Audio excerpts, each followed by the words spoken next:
Hello and welcome to this video tutorial series on Atlassian Jira. Specifically, we're going to be focusing on how to administer and configure Jira, and in this series of 6 videos I'll be discussing firstly what is Jira and why should you use it, how to set up your free Jira on-demand trial via the Atlassian website. Secondly, I'll be discussing in the second video how to set up the basic Jira environment, so the top level settings, and also things like how to set up your color schemes and logos and that sort of thing. Okay. In the third video, we'll start to look into how do you set up a project. This is where it starts to get interesting. But in this case, we'll just create a very basic project using all the defaults, and then I'll talk you through what the defaults mean and what you get. Next up is how do you set up fields and screens. So the ability to bespoke these gives you a lot of power in determining what data you need to capture from users for a specific issue. So if there's, for example, a bug, which might be a common use case, you would want to be able to say, well, actually I need to know, for example, what version they're using or what environment they're using, and so on and so forth. Okay. Right. The next video will discuss how do you create users, how do you create groups that users belong to, how do you set up email notification schemes. So specifically, if you're, let's say, wanting to notify people when an issue is created so that they know that there's some work to do, you can define it there. Similar to that is also permissions. So each project has a permission scheme, and this can determine who can create issues, who can update issues, who can add comments, who can add attachments, and various other factors. It's really quite powerful and very useful. Finally, we'll be discussing how do you set up a custom workflow. Okay, a workflow becomes relevant once the ticket has been created. Basically, it determines what options are available to what users. So, for example, as the reporter, I might be able to close an issue. As another user, I might be able to say I'm working on an issue or I've picked up an issue, and so on and so forth. Yep, very simple, but also quite creative and fun, so stick around. Next up, a little bit about me. So I used to work for a major e-commerce retailer. I won't tell you which one, but they're quite big, and I helped them set up their Jira system. So from no users and no tickets, what we ended up with was a system where there were hundreds of users across many teams and thousands of systems, thousands of tickets rather. So yeah, hopefully I should be able to share some insights as we go along. Okay, right. What is Jira? To put it simply, Jira is a web-based issue tracking tool. Web-based is important because it means that anybody from anywhere in the world can log in and see the issues that are currently raised or create their own ones. Okay, this means that if you've got a team in, I don't know, Tajikistan and Peru and Cambodia, they can all collaborate and work towards similar goals. Okay.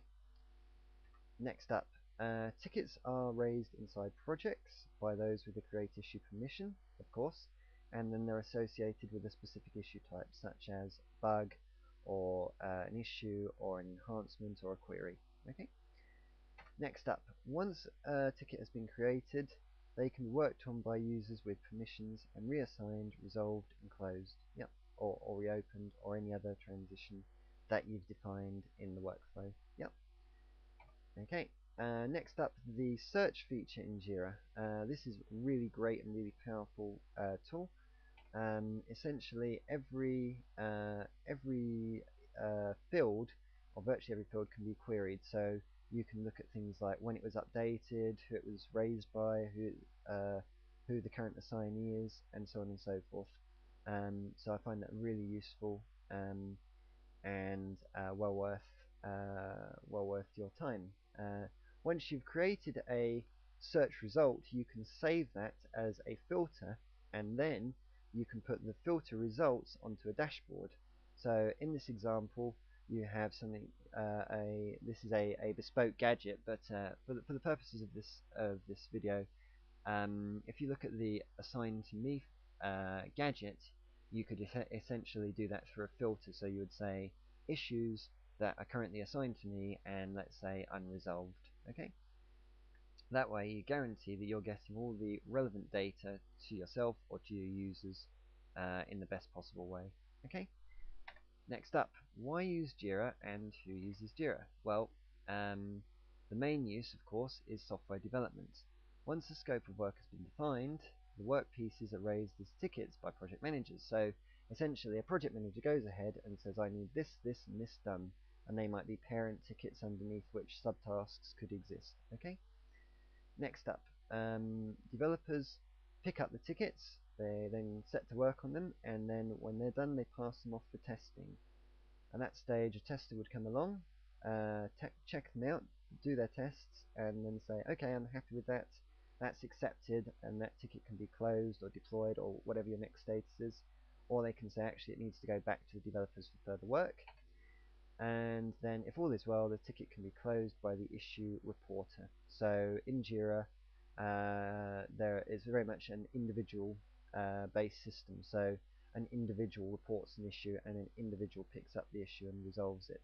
Okay, cool.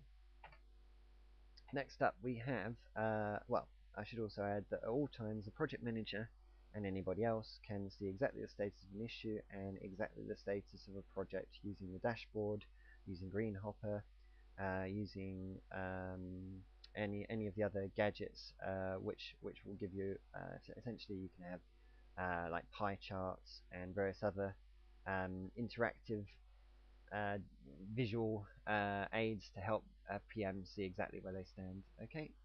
Like I said, Greenhopper allows issues, so it's very good for project managers because it allows issues to be based off filters all on a rapid board.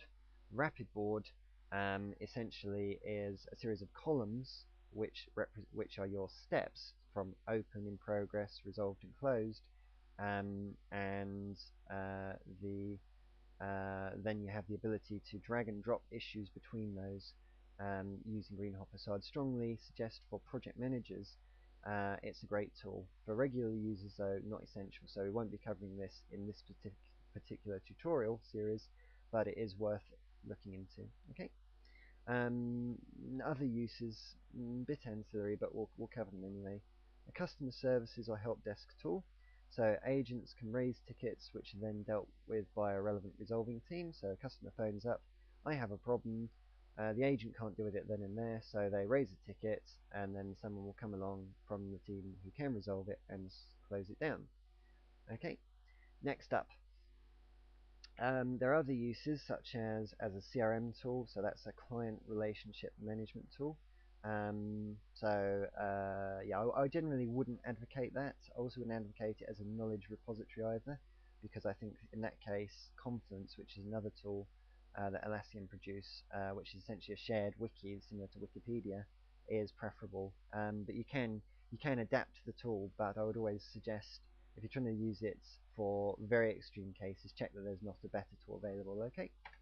Jira can be extended in many different ways. There's application links, which can be, so for example, it can connect to Confluence or something or a similar web program, and either import data or have data imported into the other system.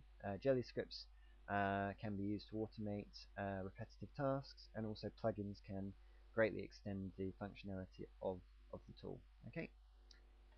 Right, so this is the end of the PowerPoint, if you like. Some of you will be saying, thank goodness.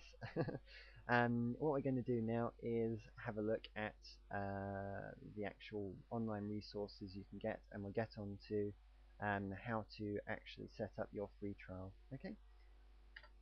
Okay, so next up what we want to cover is the resources available to you from Atlassian. Atlassian produce a lot of help. This is a example, the Confluence website with the Atlassian documentation. The Jira Administrator's Guide is an invaluable resource. Okay, I've used it many times and it's really well written, and I'd strongly advise if you ever get stuck taking a look at it. Okay. Another source of help is the Answers website. I haven't used this personally, but as you can see, people go through, write out questions that they have, and then the community is quite active and gets back to them with answers. Obviously, Also, there's Google. So if you ever get error messages, I'd strongly advise chucking them into Google and seeing what results you get. Okay. There's also the Atlassian support website. So I'm not currently logged in here, but essentially what you can do if you're within the support period, if you bought Jira, you're entitled to raise any issues with Atlassian through their Jira system, and they'll reply to you and help you get your problem solved. Okay. So let's get on to the big guns, getting started with your free trial. So what you want to do, navigate to Atlassian.com, click on Try, okay. Once you click on Try, click on Try Now, okay, under Jira. Once you've done that, click on Start My Free Trial for On Demand. We'll use On Demand because it's easier, okay. That way you don't have to set up your own server, so perfect for learning, okay. Once you've done that, you will be presented with this screen. Okay, for the sake of the tutorial, 10 users should be sufficient, and then click on Next. Okay. Next up, you'll be asked to fill in this complicated form, but persevere with it, okay? And once you've done it, I should say you'll also be asked to create an example address. So I literally did use example.atlassian.net, okay? So fill out all of the fields, click on Start Trial. It will take about 10 minutes, and then you should be able to access the instance you've created, put in your username and password, and click on Login, and you're done. Okay. Any problems, you can use the Unable to Access Your Account link to recover your username or password. Okay. And that's all there is to it. Thank you very much for watching. See you in the next video.